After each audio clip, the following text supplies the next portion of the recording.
Doctor मुक्ता, lecture commerce, +1 accounts के journal वाला chapter चला है। तो कुछ simple journal entries, compound journal entries, adjustments से रिलेटेड एंट्रीज आज मैं करने जा रही हूँ। मेरी क्लास जो +1 कॉमर्स है, वीके पब्लिशर की बुक जो मित्तल एंड जैन के क्वेश्चन नंबर 2 प्रैक्टिकल असाइनमेंट, उसको लेके आज क्वेश्चन करूंगी। अभी फर्स्ट एंट्री इसमें जो ट्रांजैक्शन है 1 अप्रैल 2010 की, started business with cash. Second है बॉट गुड्स फ्रॉम महावीर। एक एक करके हम एंट्रीज लेंगे। Bought furniture, opened a bank account, एक कंपाउंड एंट्री है यहाँ पे। Paid salary 800, rent 400, refreshment 200, cash purchases, sold goods for cash to Paras, sold goods to Nemi, purchased 1 typewriter, paid to postage stamp, cash paid to Mahavir in full settlement of his account। मतलब इसमें discount की भी आपको entry करना आज पता लगेगा। और received from Nemi। तो एक एक करके आज हम जर्नल एंट्रीज करेंगे। आपको ब्लैक बोर्ड पे 2 पेजेस दिख रहे होंगे। यहां तक पेज नंबर 1 है, यहाँ पेज नंबर 2। बहुत सारे स्टूडेंट्स ने जब कॉपीज चेक करवाई तो मैं उनको सबको बताना चाहती हूँ, ये पर्टिकुलर का कॉलम जो रहता है ये थोड़ा बड़ा रखना है। अमाउंट ये लेजर फोलियो का छोटा सा डेबिट अमाउंट, क्रेडिट अमाउंट। लेकिन इस पोर्शन को आप थोड़ा सा बड़ा रखेंगे क्योंकि इसमें जर्नल एंट्रीज होनी है, इसी में नरेशन होनी है। अमाउंट के बराबर इसका साइज नहीं रख सकते, थोड़ा बड़ा रखना है। ऊपर अगर आपको क्वेश्चन में उस फर्म का नाम, उस शॉप का नाम, उस कंपनी का नाम दिया हो तो ये यहाँ पे जर्नल के नीचे उसका नाम लिखना है। और डेट का आपको पता ही है, 1 अप्रैल को 2010, first transaction, business started with cash. First entry cash comes इन,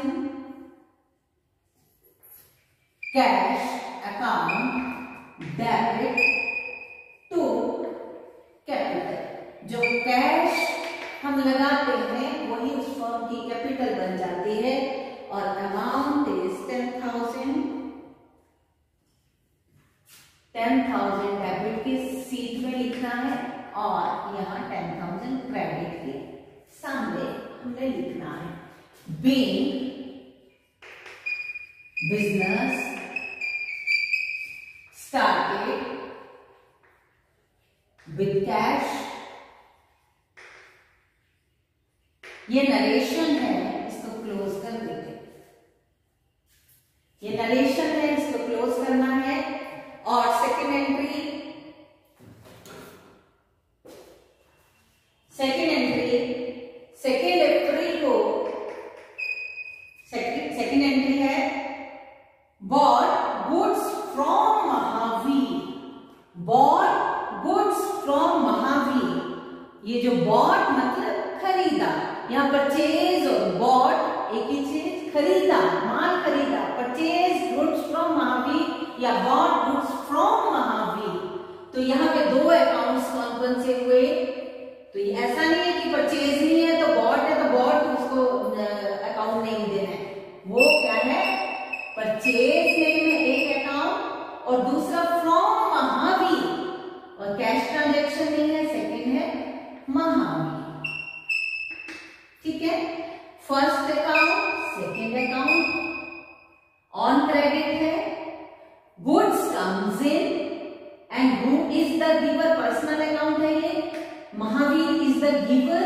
तो एंट्री बड़े आराम से बनती है, purchase account debit to Mahavir. Credit the giver to account of Mahavir या ओनली महावीर भी हम लिख सकते हैं। तो कितने का हमने सामान खरीदा? 2000 का, 2000 और 2000 being goods bought from Mahavir. Entry closed. Third entry, fifth को फर्नीचर खरीदा, फिफ्थ को बॉट फर्नीचर, फर्नीचर खरीदा। दो अकाउंट, फर्नीचर खरीदा, एक तो फर्नीचर, दूसरा क्या है बॉट फर्नीचर, फ्रॉम नहीं है तो मतलब कैश ट्रांजेक्शन है, तो दूसरा कैश, फर्नीचर और cash. Real account, furniture comes in, cash goes out, cash goes out, credit, furniture comes in, debit. Furniture account debit,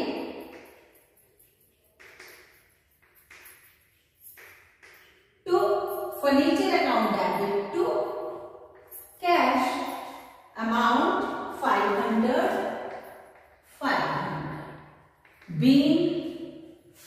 being furniture purchased, being furniture purchased.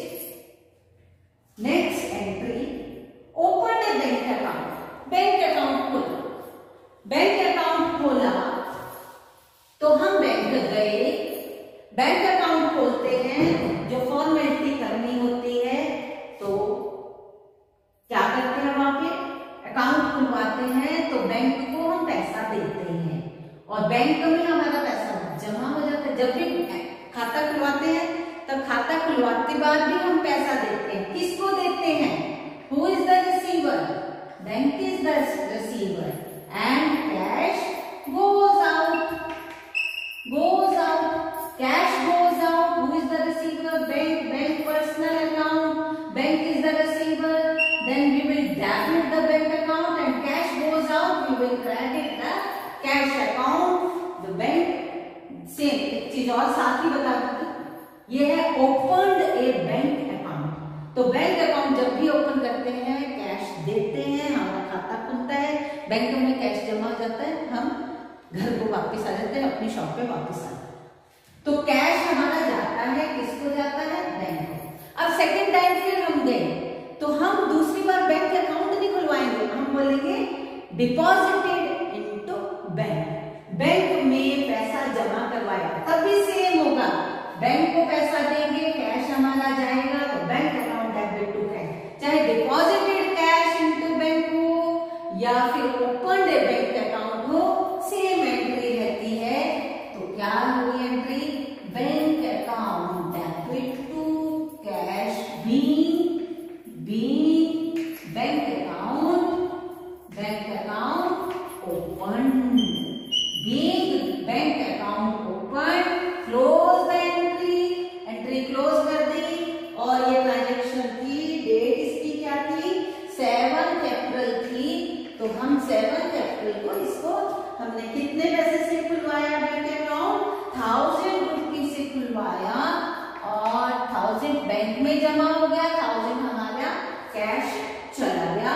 और last entry की यहाँ space है तो हम इसको कर भी लेते हैं। लास्ट एंट्री, लास्ट नहीं, इस पेज की last entry, paid salary 800, paid salary 800, rent 400 and refreshment 200। सभी नॉमिनल अकाउंट है, चाहे सैलरी दी, चाहे रेंट दिया, चाहे रिफ्रेशमेंट के लिए स्पेंड किया, तो ये सारे क्या है? नॉमिनल अकाउंट है। तो दूसरी तरफ कैश है तो ये कंपाउंड एंट्री यहाँ पे बन जाएगी। डेट है ये 8 अप्रैल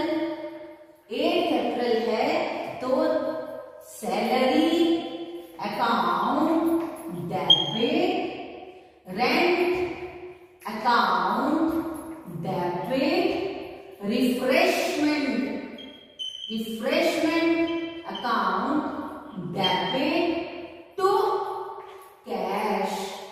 800 सैलरी के, 400 रेंट के, 200 रिफ्रेशमेंट के, तो 1400 कैश हमारा चला इकट्ठा। 800, 200, 100, 1000 प्लस 400 तो कितना बन गया 1400। अब हमें इसको टोटल करना रहता है इसमें, तो हम यहाँ टोटल करते हैं 10,000, 12,000, 13,500, 14,900, 14,900 डेबिट का, और यहाँ क्रेडिट का भी सेम आता है। कितना हुआ 10,000, 12,000, 13,000, 14,000 एंड 900, 14,900। यहाँ फर्स्ट पेज हमारा खत्म हुआ। ये बैलेंस हम लेके जाएंगे दूसरी साइड में, क्रेडिट है इसमें सेकंड पेज पे balance CD 14,900, 14,900। Next entry cash purchases 12th अप्रैल को कैश परचेजेस आप सबको बताए हैं। कैश परचेजेस, परचेजेस मीन्स जब भी परचेजेस अकेला वर्ड लगता है, जैसे फर्नीचर परचेज तो फर्नीचर परचेज, ओनली परचेज तो goods purchase for cash. Cash purchases means goods purchase for cash. तो entry what comes in, goods comes in, purchases account debit, purchases account debit to cash, cash goes out, cash transaction भी being goods purchased for cash, being goods purchased for cash, the amount is 2,000, 2,000, 2,000. Next entry 15th को sold goods for cash to Paras। बहुत समझने वाली entry है। Date है 15th April 2010। देखो sold goods for cash to Paras. Confusing लग रहा है क्या?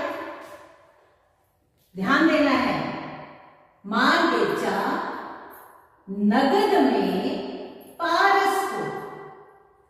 एक चीज हमेशा याद रखना, जब नगद में बेच देते हैं तो एबीसी को किसी को बेचा, उसका नाम हमारी बुक्स ऑफ अकाउंट में नहीं आएगा, क्योंकि बुक्स ऑफ अकाउंट में हम तभी इसको किसी पर्सन का नाम लेंगे अगर हमने ऑन क्रेडिट सेल या परचेज किया है।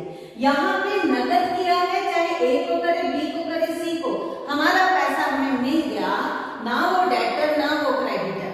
इसलिए जब भी कैश ट्रांजैक्शन होती है, किसी को भी हो, एबीसी किसी को भी हो, पारस को हो, मोहन को हो, श्याम को हो, राम को, किसी को भी हो, तो हम उसको एंटरटेन हम नहीं करेंगे, क्योंकि हमारा पैसा तो आ गया। तो हमने तो डेटर या क्रेडिटर्स का नाम लिखना है ना, तो यहाँ पे पारस कोई हमारा डेटर नहीं रहा, क्योंकि पारस ने हमें साथ के साथ पैसा दे दिया। तो ये कैश ट्रांजैक्शन है, और इसको क्या बोल सकते हैं, एक और इसका नाम क्या हो सकता है, कैश सेल्स या गुड्स सोल्ड फॉर कैश, इसको ऐसे भी बोल सकते हैं। इसलिए कंफ्यूज नहीं होना, क्यों पारस भी है तो ये क्रेडिट ट्रांजैक्शन तो नहीं है। जब कैश आ गया तो ये कैश ट्रांजैक्शन होती हैं। तो कैश आता है जब भी हम गुड्स सेल आउट करते हैं, तो cash comes in debit, cash account debit to sale. Sale income है तो इसलिए वो क्रेडिट होती है, आपको पता ही है। तो कितने की 1,000 रुपीज की सेल की, तो 1,000 rupees we receive being goods sold for cash. Close. Next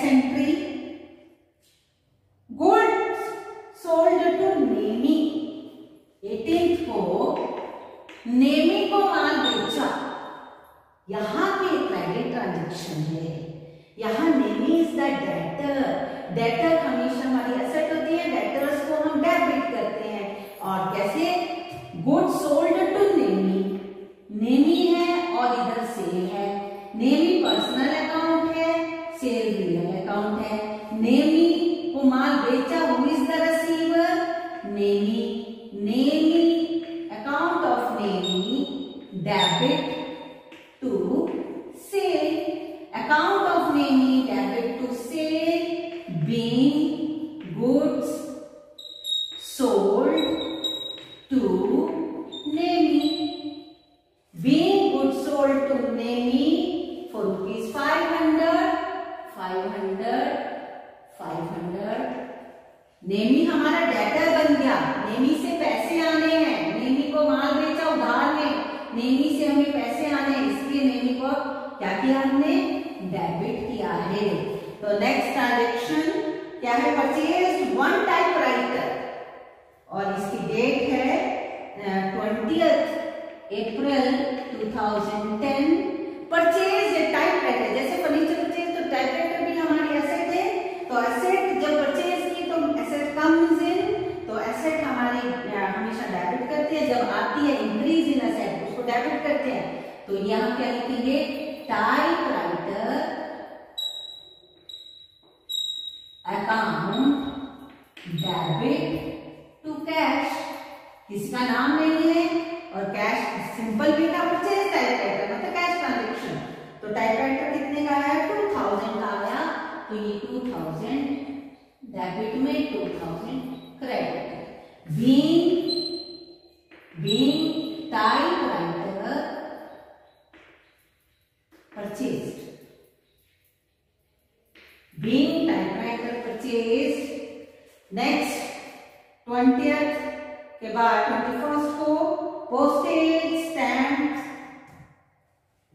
खरीदी, उसके लिए पेमेंट की 21st April 2010। Paid for postage stamp, nominal account है, paid cash paid. Postage stamp खर्चा है, पोस्टेज स्टैम्प को तो एक्सपेंस को डेबिट करते हैं। Postage stamp account debit to cash, being paid for postage stamp, being paid for postage stamp, amount rupees 100 rupees का ये एक्सपेंस था। तो ये हमने पोस्टेज स्टैम्प के लिए 100 रुपीज पे किए। तो नेक्स्ट एंट्री करते हैं। अब नेक्स्ट एंट्री है cash paid to Mahavir in full settlement of his account. अब देखेंगे इसका टोटल जो किया यह है 20,500, 20,500। ये देखेंगे इधर परचेज गुड्स फ्रॉम महावीर, यहां हमने एक एंट्री की थी, सेकेंड एंट्री थी 2000 और उससे उधार में माल खरीदा था। महावीर का क्या रिलेशन है हमारा इस वक्त? महावीर क्रेडिटर है। क्रेडिटर मतलब महावीर ने हमसे पैसे लेने हैं 2000 और अब महावीर को पेमेंट की, उसको पेमेंट करनी है 2000 की, लेकिन हमने अपना अकाउंट 1800 में भी सेटल डाउन कर लिया। 2000 पे करना था लेकिन 1800 में ही हमने सेटल डाउन कर दिया। मतलब हमने 2000 की जगह 1800 रुपीज ही देके पूरा हिसाब किताब पूरा खत्म कर दिया महावीर के साथ। तो यहाँ पे जब महावीर को पेमेंट की तो महावीर इज द रिसीवर और cash goes out, real account और personal account debit the receiver. Mahavir को पेमेंट की तो महावीर रिसीवर है, तो यहां एंट्री होगी account of Mahavir, account of Mahavir debit to cash. अब ध्यान देना है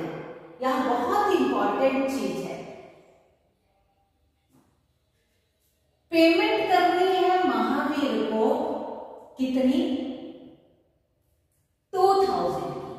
तो महावीर के आगे तो लिख देते हैं हम 2000, इसको पेमेंट कर दिया, लेकिन उसको सेटल कितने में कर लिया? पेमेंट कितनी की हमने? पेमेंट कितनी की? 1800 में पेमेंट उसकी खत्म कर दिया हिसाब। लेकिन हम इसको ऐसा नहीं छोड़ सकते, debit must be equal to its credit. तो यहाँ पे वो नियम हमने लगाना है। अगर आपने किसी से 100 रुपीज लिए थे और आपने बोला कि अब मेरे पास 2-3 दिन बाद कि मेरे पास 90 रुपीज, तो आपके फ्रेंड बोलते चल चल ठीक है दे देते 90 दे। तो यहाँ भी वही हुआ, 2000 की जगह 1800 में ही काम खत्म कर दिया। काम जब खत्म कर लिया तो हमें फायदा हो गया क्या? उस फर्म को, हमारे बिजनेस को फायदा हो गया ना?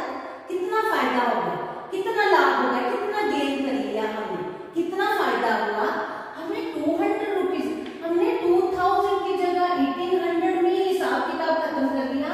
तो 200 हमें मौज हो गई, हमें उसका लाभ हो गया।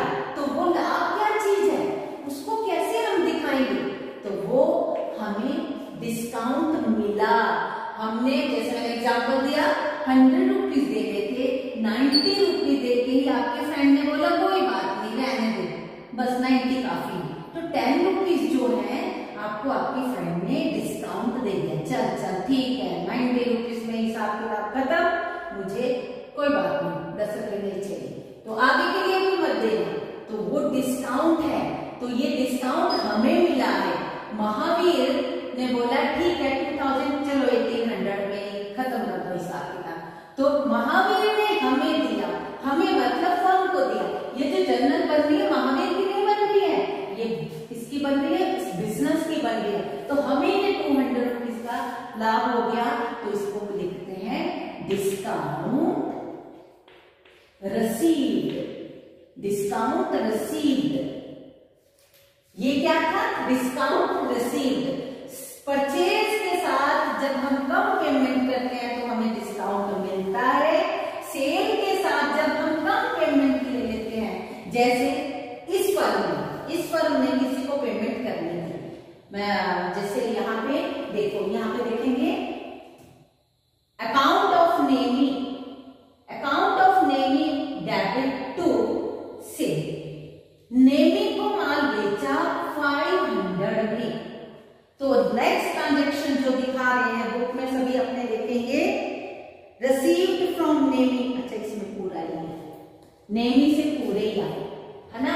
अगर नेमी बोलता कि मैंने आपको पूरे नहीं देने, जैसे हमने उसको माल बेचा 500 का और नेमी बोलता मैंने नहीं आपको 500 देने, मैंने आपको, मेरे पास 475 रुपीज है, मैंने बस ले लो आप।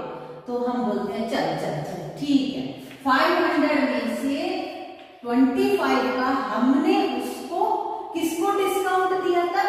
नेमी को डिस्काउंट दिया।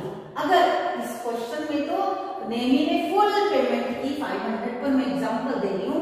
अगर नेमी बोले मैंने नहीं देने आपको 500, आप मेरे को थोड़ा सा छूट दे दो, तो दे दो। किसने दी? हमने दी, बिजनेस ने दी, जिसने माल बेचा उसने दी, इस फर्म ने दी, उस बिजनेस ने, उस शॉपकीपर ने दी। तो वो डिस्काउंट देना होता है और परचेज के साथ डिस्काउंट मिलता है। हम क्या कम पेमेंट करते हैं, हमने माल खरीदा, हमने आउटसाइडर को कम पैसा दिया, तो हमें 200 का लाभ हो गया है ना, डिस्काउंट मिल गया। अगर हमने किसी से रिसीव करते हैं, जैसे हमने नेमी से रिसीव करते हैं और हम नेमी से कम लेते हैं, तो हम नेमी को डिस्काउंट देते हैं। तो डिस्काउंट देना हमारे लिए एक खर्चा है, एक लॉस होता है। तो लॉस हमेशा डेबिट होता है। तो और जो डिस्काउंट मिला हमें, ये इनकम है, गेन है, तो ये हमें कहा, ये हमें credit all income and gain. तो हमने इसको क्रेडिट किया है, डिस्काउंट रिसीव्ड, क्योंकि हमें इनकम हुई है। तो ये मैंने इसलिए अकाउंट ये एंट्री इरेज नहीं की थी महावीर वाली, क्योंकि वहां से आपको अच्छे से इसको समझ आ गया होगा। तो ये being payment made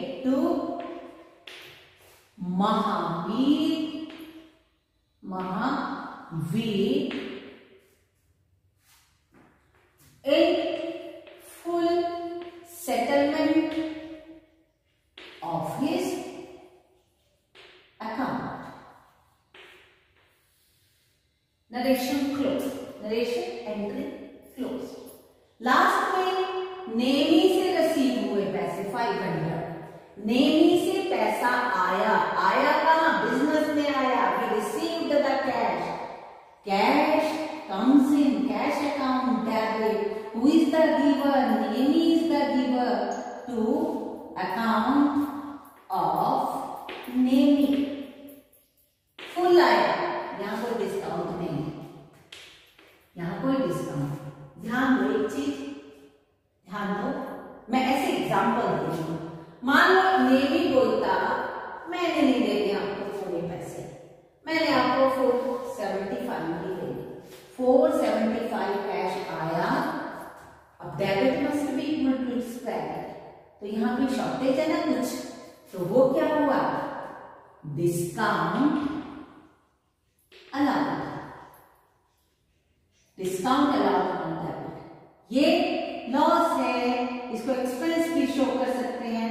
debit on ये नॉमिनल अकाउंट है, डिस्काउंट अलाउड और डिस्काउंट रिसीव नॉमिनल, ये इनकम है, ये एक्सपेंडिचर है, इसलिए ये डेबिट हुआ। जब भी हम डिस्काउंट देते हैं तो वो खर्चा है, उसको डेबिट करेंगे, और जब डिस्काउंट मिलता है तो हम उसको क्रेडिट करते हैं।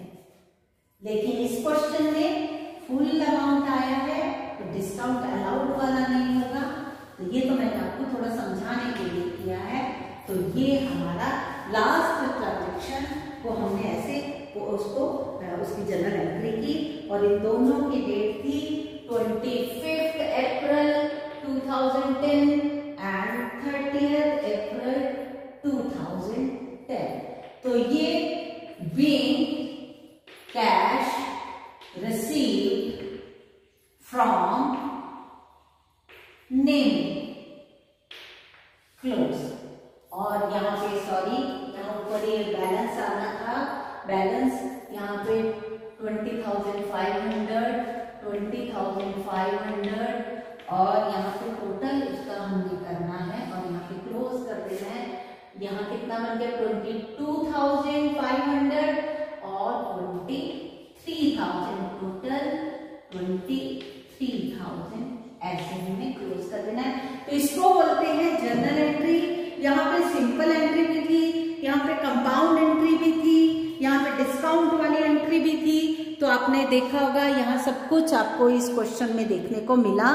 तो ये क्वेश्चन हमारा कंप्लीट हुआ इधर।